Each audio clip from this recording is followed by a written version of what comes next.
న్యాయం అనేది షర్మిల గారి దగ్గర, సునీతా రెడ్డి గారి దగ్గర లేదు. నాడు జగన్మోహన్ రెడ్డి గారి ప్రభుత్వం పైన విపరీతంగా వివేకానంద రెడ్డి గారి హత్యకు సంబంధించి వాడుకొని పూర్తి స్థాయిలో చంద్రబాబు నాయుడు గారికి లాభం చేకూర్చే ప్రయత్నం సునీతా రెడ్డి గారు, షర్మిల గారు విపరీతంగా చేశారు. ఈరోజు నిజంగా చెప్పాలనుకుంటే మీరు అసలు ఆ ఇష్యూ గురించి మాట్లాడలా. పూర్తి స్థాయిలో షర్మిల గారు అయితే నాకేం సంబంధం లేదన్నట్టుగా పక్కెళ్ళిపోయారు. నిన్న అతిపెద్ద కుట్ర చంద్రబాబు నాయుడు గారు చేస్తా ఉన్నారు కదా, ఎల్లో మీడియా కూడా అతిపెద్ద దరిద్రమైన పనులు చేస్తూ ఉంది కదా.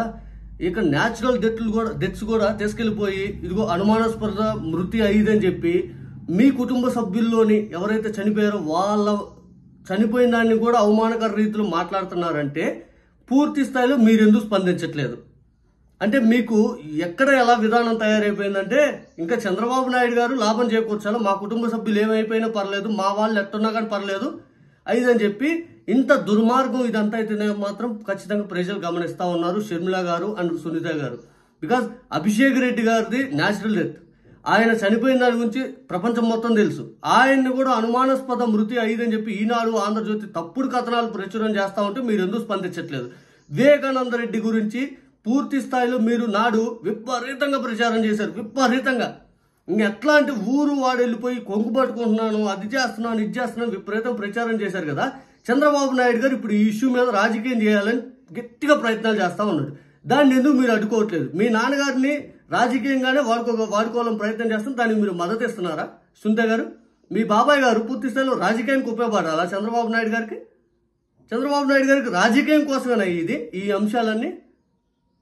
నిజంగా నిన్న నాకు అభిషేక్ రెడ్డి గారి వాళ్ళ తండ్రి గారు మాట్లాడుతున్న దాంట్లో నాకు ఒక పాయింట్ అనిపించింది. చాలా బాధపడుతున్నాడు ఆయన, తన కుమారుడు మృతి చెందిన దానికి.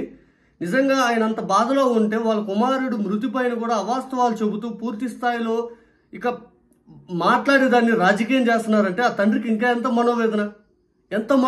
మీరైతే మాత్రం పక్కన వాళ్ళ ఇష్యూస్లు ఏలు పెట్టి వాసన చూసి కుటుంబాలని నాశనం చేసేదా ప్రయత్నం చేస్తారా? అదే మీ కుటుంబ సభ్యులు ఎవరైనా మాట్లాడితే అబ్బబ్బ మా ఎంత గొప్ప కుటుంబాలు, మేము పైన నుంచి చూడుపడ్డాము, మేము సపరేట్గా పుట్టేసాము, మాకు అసలు గొప్ప నీతి ఉంది మాకు అనేటట్టు మీ మాటలు మాట్లాడతారా మిస్టర్ ఎల్లో మీడియాస్? ఎవరైతే సోకాల్ ఎల్లో మీడియాస్ అధినేతలు చెప్పండి. చంద్రబాబు నాయుడు గారికి అనండి, లేకపోతే పవన్ కళ్యాణ్ గారికి అనండి, లోకేష్ గారికి అనండి, లేకపోతే ఎల్లో మీడియా జర్నలిజం చేస్తున్న వ్యక్తులు మీ కుటుంబాలు లేవా?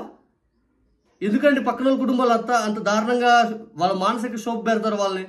నిన్న అభిషేక్ రెడ్డి గారు నిజంగా మృతి పైన ఈయన మాట్లాడుతుంటే ఒక పాయింట్ నాకు చాలా బాధ అనిపించింది. ఆయన మాట్లాడే దాంట్లో ఏంటంటే చిన్న వయసులో చనిపోవడం ఈ ప్రాంతంలో అందరిని కలిసివేసింది. రెండోది, అభిషేక్ రెడ్డి పిల్లల్ని చూస్తే కడుపు తరుకుపోతుంది అని చెప్పి ఆవేదన వ్యక్తం చేశారు. ఆయన చిన్న పిల్లలు, ఆయన అభిషేక్ రెడ్డి గారి పిల్లలు చిన్న ఆడబిడ్డలు ఇద్దరు. ఎవరికైనా ఏమనిపించింది? వాళ్ళని మానసిక శోభ పెట్టాలా పిల్లల్ని కూడా మీ రాజకీయం కోసం, మీ దరిద్రమైన రాజకీయం కోసం. ఇంకా నిజంగా జగన్మోహన్ రెడ్డి గారు అయితే ఈ అధికారంలో ఉన్నప్పుడు ఈ ఇష్యూ మీద పెద్ద సీరియస్ తీసుకోవాలా. ఇప్పుడు పూర్తి స్థాయిలో వివేకానంద రెడ్డి గారి హత్య గురించి వీళ్ళు చేస్తున్న దుష్ప్రచారాన్ని ఖచ్చితంగా తిప్పికొట్టాలని కరెక్ట్గా తీసుకున్నాడు ఆయన.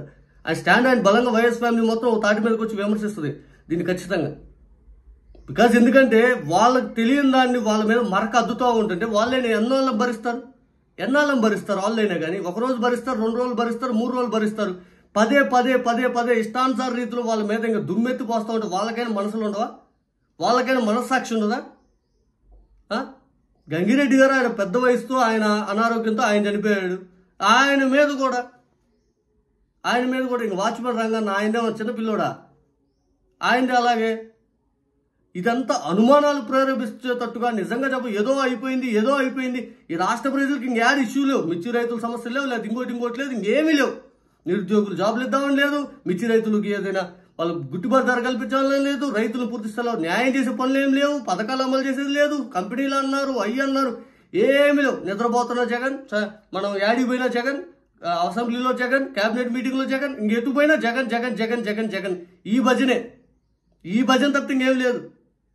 దీనికి మళ్ళీ రాజకీయంగా మీరు 10 మందిని వెనకేసుకొని రావటాలు, ప్రతి అంశంలో నిద్ర లేచిన దగ్గర రాత్రి దగ్గర రాజకీయాలు. ప్రజల గురించి ఆలోచిస్తే కదా. దయచేసి ప్రజల గురించి ఆలోచించండి, ప్రజలకు ఏం చేద్దామని ఆలోచించండి. పక్కన వాళ్ళ కుటుంబాల్లో వాటి మీద ఏదైనా న్యాచురల్ డెత్స్ అయినా కానీ వాటి మీద దుష్ప్రచారం చేసే ప్రయత్నాలు మానుకోండి దయచేసి. ఇది కరెక్ట్ కాదు, అసలు ఈ విధానమే కరెక్ట్ కాదు.